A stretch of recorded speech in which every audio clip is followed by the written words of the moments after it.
किस केस में अरेस्ट किया आपको?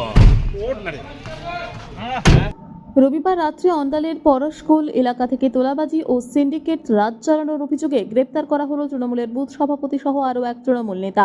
স্থানীয় এবং পুলিশ সূত্রে জানা যাচ্ছে, দীর্ঘদিন ধরে অন্ডাল এবং সংলগ্ন খনি অঞ্চলে সিন্ডিকেট চালানো এবং স্থানীয় ব্যবসায়ী ও সাধারণ মানুষের কাছ থেকে জোরপূর্বক টাকা তোলার অভিযোগ উঠছিল রামজীবন লোহার ও মুন্না সাউয়ের বিরুদ্ধে। সূত্র মারফত জানা যায়, রামজীবন লোহার বহুলা পঞ্চায়েতে তৃণমূলের উপপ্রধান বীর বাহাদুর সিং এর ডান হাত বলে পরিচিত। অভিযোগ, এলাকার যে কোনো কলিয়ারির কয়লা সিন্ডিকেট থেকে ডিওর কয়লা ব্যবসায়ীদের থেকে জোরপূর্বক মোটা অঙ্কের তোলা আদায় করত। টাকা না দিলে সেখানে কাজ করতে দেওয়া হতো না। কার নির্দেশে এরা এভাবে তোলা আদায় করত তার তদন্ত করছে পুলিশ। দিনের পর দিন এই জুলুমবাজি সহ্য করার পর অবশেষে বেশ কিছু সুনির্দিষ্ট অভিযোগের ভিত্তিতে পুলিশ তৎপর হয়।